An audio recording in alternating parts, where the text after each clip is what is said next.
and this trip was one of the smoothest for him. So he got right back into things. Oh my God, where did that just come from? Right. He got right back into things. West Virginia, what are you doing to me?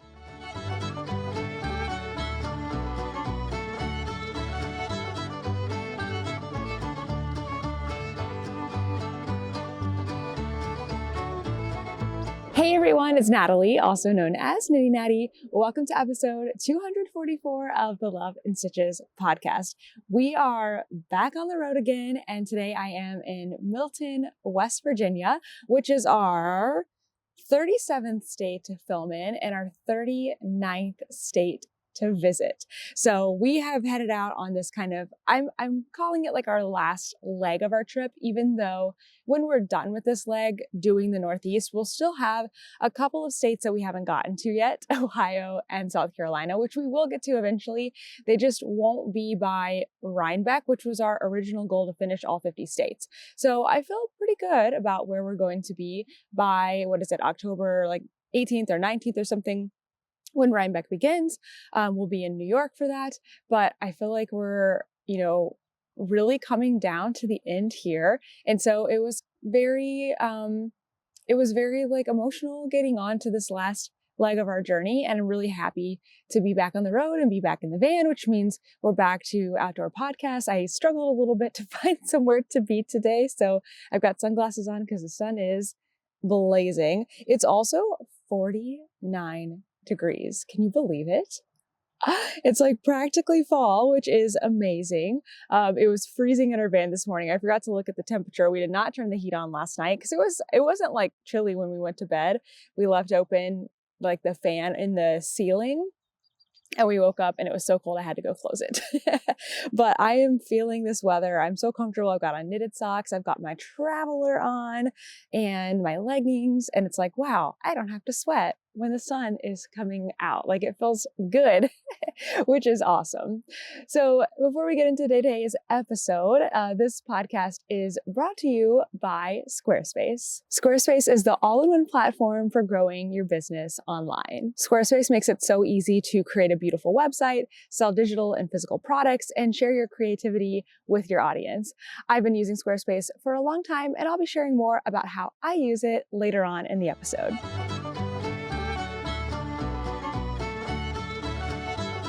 You're probably going to hear a range of different noises this morning. We've got like a highway behind me and a road over here. So I'm trying to find a spot like in between that's the least loud. Also, we're staying at a campsite, so there's other people around. I'm in public. That's just the way that it's going to happen. I'm trying to be somewhere that doesn't bother anybody. Like the spot that I'm in should not be in anyone's way, but there are people around and they're getting ready to leave. People are turning on their RVs and, getting them ready to leave for the day. So that's just the nature of things. I'm sure we'll find some cool, more remote spots, but that doesn't always happen. All right, let me show you what I've been working on this week. Spoiler, it's the same two projects. And honestly, I haven't done a ton of knitting this week. I think just with getting everything ready to go, I don't know, it has been a whole week since I podcasted last, but it feels like it's been less time somehow. Also, it'll make sense when I get to this project, but I'm going to be answering a few questions that I got on Instagram today. I threw up a Q&A kind of last minute when I realized, I did not do that much knitting this week. So don't worry, there's still going to be some fun things in this episode. All right, let's start with my color tip tee. This is the color tip tee by Emily Curtis. And I was at this same exact point where I'm at previously within the last week. I had to rip back and then I've knit to it again. So where I'm at right now, and I don't think I have a progress keeper in here anymore. I am ready to bind off, I think. I do need to try this on again. I should probably block it. This morning because we have our water hooked up. So the thing about being in the van is always like space and resource consumption. So we are at a campsite right now. I don't know the next time we're going to be at a campsite. So it would be good if I go ahead and, fill our sink with water, soak this, and then that way we can replenish that water in our tank. Whatever, I'll figure that out later. But I finished this And I knew that, like, I've learned this from the past, that I don't want to do a bind off, especially a sewn bind off. I was planning to do the twisted sewn bind off like I've done here on the sleeves, which looks so good. I'm sorry, I'm not sure if you can see it in perfect detail, but it's the same thing as like the Italian bind off or the tubular bind off. But it just creates this really nice edge, but it takes forever and it's almost impossible to take back out. You kind of have to cut it if you have to go back. So rather than bind off and, you know, kind of waste my time and then have the potential that I have to rip it back out if the sweater is too short or too long, I've learned now it's so much better for me mentally to just put this on tubing and block it. So I did block it earlier this week, and then I tried it on. I think I blocked it on maybe Wednesday or Tuesdays, like midweek. I tried it on and unfortunately I didn't feel like it was long enough. Like it was long enough in overall length, but I don't feel like the ribbing was hitting me at the right point in my body. It just looked a little bit short and a little bit out of proportion, especially with these sleeves, which come down a little longer than like a cap sleeve would. So I ripped it out. It was actually very easy to rip out. I took my needle, and because of the color change, it was so easy to find the last row of my main color here. So just like an afterthought heel, I went all the way around picking up the right leg of all the stitches with my needle. And then I was able to just unravel the ribbing, add in my main color again. I knit another inch, and then I've knit the ribbing a second time. So you can kind of see here, there's like kind of a distinct line. I don't know if it's showing up on the camera from what was blocked and then what was reknit. I did like another 9 rows and then I just used fresh yarn for this because I have plenty of all of my contrast colors to work in. So I need to block it again. But the other thing that I have been working out is where to place my pocket. So I've placed some light bulb stitch markers here on the left-hand side. Actually, I wear these pocket tees all the time and it's got the pocket on the left-hand side. So I actually laid this t-shirt out and I kind of saw like visually where it was. The pattern also gives instructions like go, you know, so many inches down from the armhole and, you know, so many inches in. And so that ended up being about the same. I still need to probably adjust this before I actually pick anything up. But I'm excited to do the pocket because that feels like what makes this sweater so cute and so different. At this point, I feel like I could place the pocket because I've already blocked it and like the top half is not changing. It's just a matter of getting the length in. So I'm a little tempted to do the pocket first, then block it and check the length another time. And that way, if the length is good, then the pocket's been blocked, right? Because if the length, the pocket is done attached. So you like pick it up and knit it and then you sew it in. So maybe that's what I'll do instead, actually. Maybe I'll wait to block it for a little bit. It's a weird noise. Maybe I'll wait to block it for a little bit. The color that I have for the color tip part of the pocket. So most of the pocket will be in the same main color. So basically up to like the very end, but then at the very end, I have this nice bright pink, which I'm excited. I think it's going to be very, very fun. So that's been going. It's been, you know, this ribbing and everything has been good for the driving that we've done this week. We've probably done about 6 hours of driving from Nashville here to West Virginia. The other thing that worked out nicely is I really needed a project to go to the movies. And so that ended up landing on the same day that I ripped this out and I was just doing the stockinette portion. So I got a good bit of it done at the movies, which was, you know, a positive way to look at having to rip something out.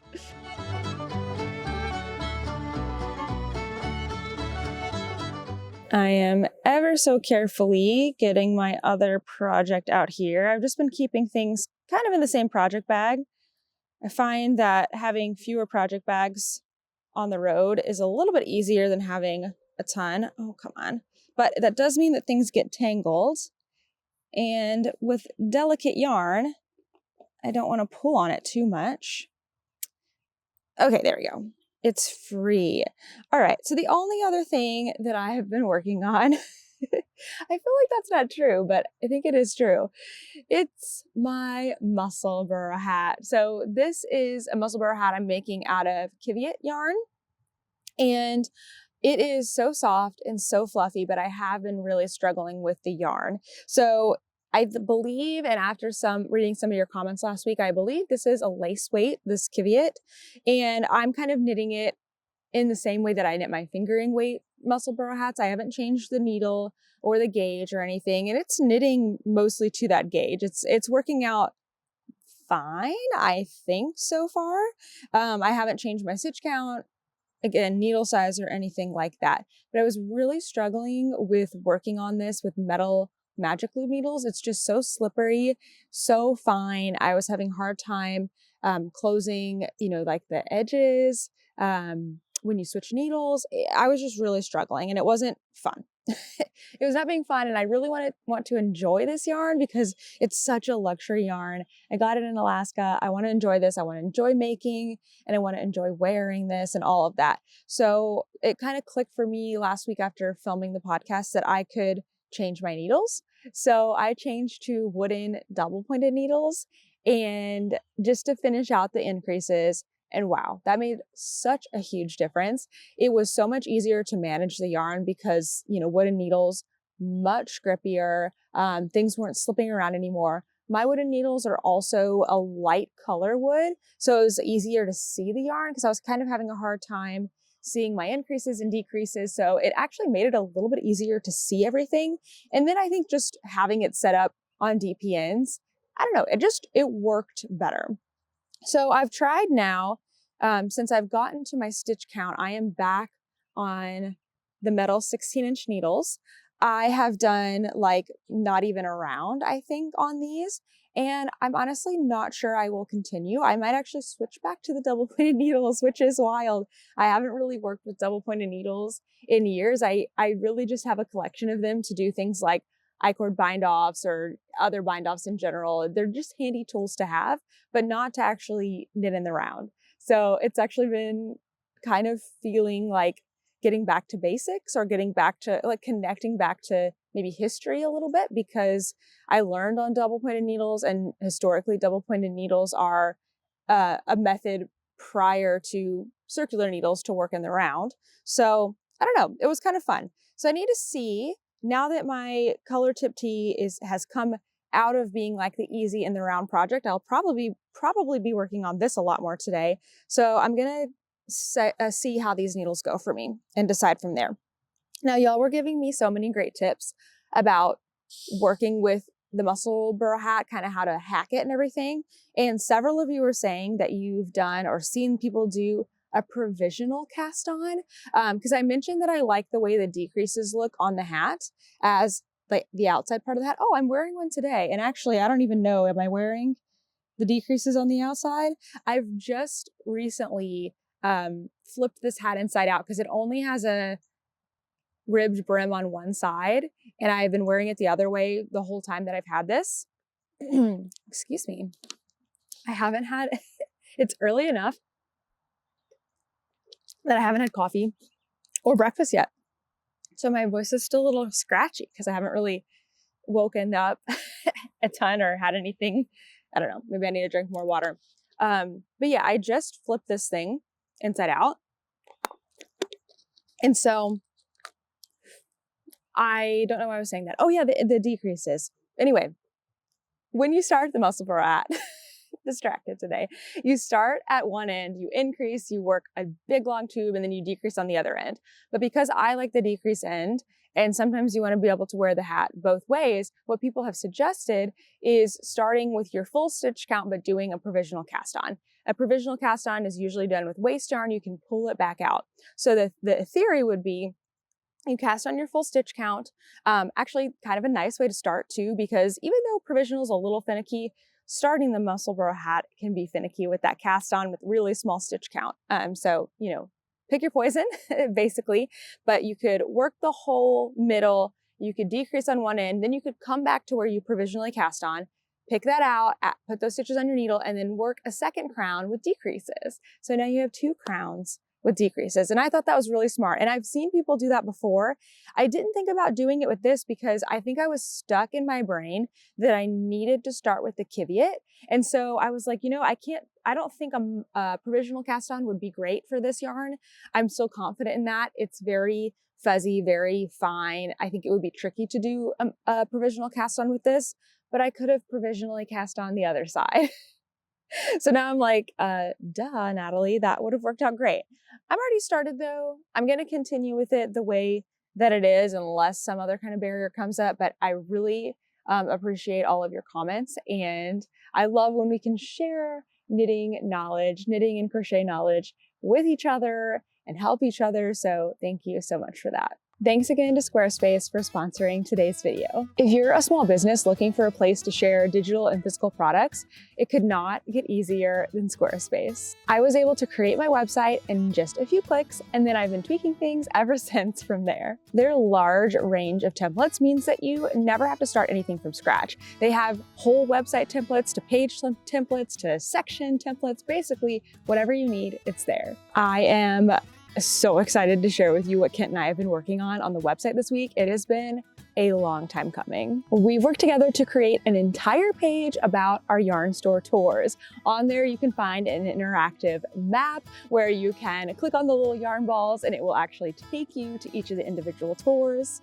I'm also adding to it more information about where we're going to be, if we're doing meet and greets at the different stores, etc. And since I started this page with one of Squarespace's handy page templates, it took me under an hour to complete. Check out squarespace.com, and when you're ready to launch, head to squarespace.com/knittynatty to get 10% off your first website or domain. Thank you again to Squarespace for being a returning supporter of the podcast. And now back to the episode. I asked on Instagram for just questions, any questions to answer, and I got a lot of them actually. Thank you so much, but I'm just going to answer a handful today. A lot of these questions are similar, so I'm going to try to hit those. But Kent and I did a Q&A not too long ago, just a couple months ago, that answered a lot of these travel questions. So questions about like the van and what we're doing after van life and all of that. I am going to hit that, but if you're curious or want to go like deeper, we did a Q&A not too long ago that's still very current if your question doesn't get answered today. All right, so this is a really interesting one from Ashley's Knitting. It says, what van life habits will you keep? And I have not thought of that. I do keep my stash really small in the van, which is a nice thing, but also kind of a bad thing because I have basically my parents' house to just send stuff home to. So like out of sight, out of mind stuff. And then I have a very limited space for what I can focus on right now. So I don't know if I love that. I would actually rather have all of my stuff in one place where I can see it and keep it, kind of curated how I had it in New York. So that's probably not something I'm going to continue doing, but something that I might keep up with is I've gotten to where I'm only working on one main project right now. I don't know if that habit will stay forever. I feel like it's kind of a van life habit because just the nature of being on the road, there's just not a lot of space, but also like not a lot of mental space for other things. But then that's allowed me to realize I really like working through one main project, one side project, right? Kind of like I have the sweater and then my side project is the hat. That's been really, really perfect. So I guess 2 projects. So that's something that I might hang on to for a little while. Smitten Kitten Knittin said, how is Toaster adapting to being back in the van? He is doing great. I mean, did he really want to get back in the van? Initially, no. But honestly, every time we kind of start getting back in the van again, he adapts that much faster. And this trip was one of the smoothest for him. So he got right back into things. Oh my God, where did that just come from? Right. He got right back into things. West Virginia, what are you doing to me? And I babied him for sure. Like, we had a long drive, like getting back into it. It wasn't a short drive. We were driving for 6 hours to get from Nashville to here. So I held him in my lap the entire time and he was totally content. I've learned that he really likes having the window down. So obviously when we're going on the interstate, I'm not doing that, but it's been nice weather here and I have been rolling down the window for him so he can enjoy the sniffs outside. Making with Meaning DFW asks, what is your favorite hobby outside of yarn? Right now it is reading. I have been loving reading lately. Honestly, the past couple of years, I've gotten much more into reading. I try to start every day with, like, after I get ready, before I start work, knitting and reading. It doesn't happen every day. It didn't happen yesterday. It didn't happen today because I needed to get up and get to work. We had a yarn store tour yesterday. Today, I knew I was doing the podcast, and the longer I wait, the louder it gets outside. So I was like, yeah, let me just get this going. But I try to start every day with knitting and reading. I have been reading through all of the Sarah J. Maas books. She's the author of A Court of Thorns and Roses. So I read those first last year. Then I read the Crescent City ones, and now I am working through Throne of Glass. I've just finished the second book and waiting for the third one from the library, but it's going to be months. So I think I might just maybe purchase them. Then my current read is 5-Star Weekend by Ellen, I think it's Hildebrand. I know this is a very popular, very famous author, but it's actually my first book from them and I'm really enjoying it. So I will probably be reading more. Jenna Danielle Brown says, have you ever taught someone how to knit? I have. I've actually taught a lot of people how to knit and to crochet. I've taught a few people in my own life. I've taught my mom, I've taught my mother-in-law, I've taught friends. Nobody in my personal life has really stuck to it, which is totally fine. I mean, I teach them because they asked me. I guess that's actually not true. My friend Brooke, I taught her, I retaught her how to knit. And she knits and crochets a lot, and she also dyes yarn. So I feel like that's my biggest success. But I also used to work at a yarn store, and I taught lots of lessons. I love teaching, and then I was a school teacher. I had an after-school knitting and crochet club, and I taught lots of kids to knit and crochet through that. So yeah, I definitely love teaching people to knit and crochet. And I've had a few people say that they've learned. I don't know if they've learned to knit or crochet, but they've learned things from my tutorials online. And whenever somebody tells me that, it makes me feel so, so good. So yeah, I think I've taught quite a few people and I 100% enjoy it. Andrea Knits in WI, Wisconsin, right? Says, what did you end up packing project and yarn wise for this leg of your trip? Good question. I am going to skirt around this one a little bit because I actually filmed a whole fall project planning video as I was getting ready for this trip, and that's coming out next week. But I struggled a lot planning for this leg of the trip. I think I'm just overwhelmed. At some point, my camera stopped recording and I'm not really sure when. So I apologize. It's probably happened in the middle of a question. So I think the camera's overheating. So I'm just going to answer one more question and then we'll move on to the next segment. So the Creative Lisa asks, what are you guys up to when you finish or when you visit all 50 states? We are dying to know. And that was a question from quite a lot of people. And as I mentioned, we did do a Q&A not too long ago, and I believe we got that question too. And I believe we said we were going to move back to New York, that was the most likely option, and that has already changed. So really the answer is we have no idea what we're going to do, but definitely we are not going to be making a decision the second that we finish 50 states or even before that. We are planning to have some space, some buffer time, some room. So we should be finished traveling or doing our 50 states by the end of November of this year. We're definitely taking December and January to just be. So we're very fortunate to be able to stay with my parents. We also have Kent's moms to go to in Florida. So we will just be kind of hanging out, recouping, making plans. And then the most likely thing we'll be doing for the next, 6 months after that, probably through next summer, is continuing to travel in the van, but doing so much more slowly. So that's looking like the most, likely thing right now. And then after that, I don't really know. So that's it. The answer is we don't really know. And I mean, we lean towards one thing really hard for a few weeks, and then we get an idea and we change our mind. And we are so fortunate to be able to have that flexibility. So I don't want to take it for granted at all. And I just appreciate it, and I'm thankful. And so I try not to let it stress me out. And I just think, wow, I'm so lucky to be able to just decide for myself and to like not have to decide and not have to be anywhere specific. So we're just rolling with it and figuring it out as we go.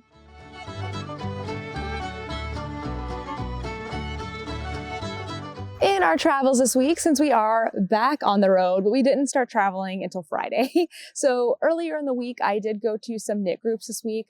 I went to the Nashville Fiber Folk, who meet on Wednesdays in different places in Nashville. So that was nice to do. And then on Thursday, I went to Bliss Yarns. That's when they have their knit night. That was really lovely. So I was happy to get out this week and be with other knitters and crocheters in person. That was really, really fun. Kent and I went to see the new Beetlejuice movie.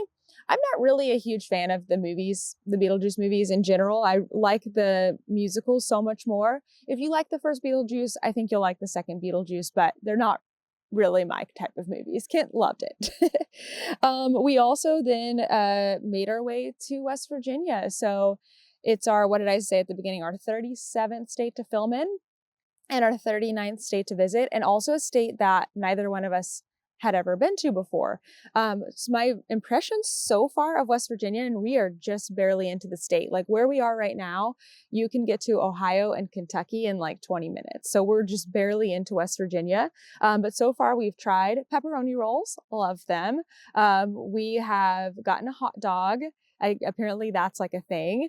And we went to the yarn store and we filmed a tour at the Blue U in Barboursville, West Virginia, which was also just lovely. We got to hang out with them at their meet and make on Saturday, or what do they call it? Yeah, meet and make. So that was really great. And we'll have that tour coming out soon. But yeah, overall impressions so far, West Virginia, I'm loving the weather. I found some shade because this poor camera cannot take the heat. And fair enough, honestly, now it feels much nicer over here and you can probably see a little bit better. So what was I saying? Oh yeah, West Virginia, first impressions. It is a beautiful state, like as far as just visually, everything is very green. Everything has, lots of mature trees. I am excited for our drive today because we're going to be driving to New River Gorge. And I think that it's going to just be an amazing, beautiful drive. There are lots of mountains here. Also, the weather is impeccable. I don't know if it's always like this in September, but when we came in yesterday or 2 days ago, it was like in the 60s at night. And then last night it was in the 40s, which is wild. That's a little chilly. But it was like, people had fires and it was lovely. So I'm definitely enjoying West Virginia so far. We're going to be in West Virginia for just a couple more days before we head to our next state of Virginia. All right, let's go into the next segment so that I can share with you. Hold on, let me make sure I didn't get everything. Oh, actually, I'll share them with you right now. Perfect. Okay, so I keep meaning to do this, which is share with you where we're going to be. And then I keep forgetting on the podcast. So this week I wrote it down. So we are going to be in Virginia next. And if you are in the Alexandria or like DC area, we're going to be at Fiberspace for their Stitch in Space next Thursday, or actually, wait a second. It will be the Thursday that you're watching this. Yes. The Thursday that you're watching this. So Thursday, September 12th, from 4 to 9 p.m. That's our regular time. And we're just going to be there hanging out after filming a tour that morning. The next place that I know we're going to be is Delaware. We're still working out our schedule for a lot of other states. It's a tricky thing. It's a puzzle pieces that all have to fall into place. This is as far as I know so far. But we'll be at the Yarn Maven in Smyrna, Delaware, Wednesday, September 18th from 4 to 8. They call theirs Knit and Crochet Night, and we will be there for that.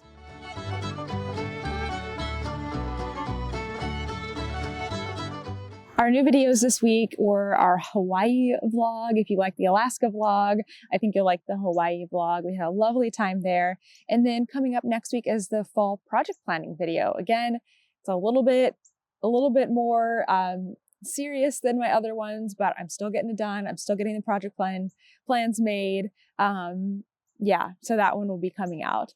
We had a new tour go up this week at Prairie Road Yarn in Sioux Falls, South Dakota. It's a great store. You can check that one out. And then if you want to join us for the live premieres of the stores, we're going to be visiting Knit Paper Scissors in Lincoln, Nebraska this Saturday at 12 p.m. Eastern time. So every Saturday, basically, except for Rhinebeck this year, join me on YouTube on my channel, 12 p.m. Eastern time, and we will be doing virtual store tours. I have a couple of events that I have added to the website this week, but I have a whole page on my website. If you go to my website and then click events at the top, it just takes you through from current all the way through the end of the year, basically events that I am learning about. Sometimes people are sending them to me. If you do send them to me, please email them to me. That's the best place for me to find them. Okay, here's what I've added this week. The Anson County Fiber Arts Festival in Wadesboro, North Carolina, which is September 20th through the 21st. So it's this month. I don't have any more information about that on my notes, but I do have their website on that events page. Then there is a couple of events for next year. So the Carolina Alpaca Celebration and Alpaca Parade in Concord, North Carolina. It's going to be next year, February 8th and 9th. That sounds fun. And then Maryland Sheep and Wool and Yarn Centric. These are two events that are in the same weekend. So Yarn Centric is in Frederick, Maryland on May 2nd. I do plan to be there this year. And then Maryland Sheep and Wool is in West Friendship, Maryland, May 3rd and 4th. I also plan to be there this year. I'm so excited for it. I've missed it the last couple of years, and I really wanted to go last year, but we had a conflict that weekend. So I have already said I almost wasn't going to be able to go. We have a family wedding. My brother's getting married, but it's the weekend before. So we're already making our plans to make sure that we're there in Maryland this year. Okay, I think that is everything for this week's episode. I know we made it almost to the end at the same spot and I had to move. That is everything for this episode. Thank you so much for watching, and I'll see you in the next one.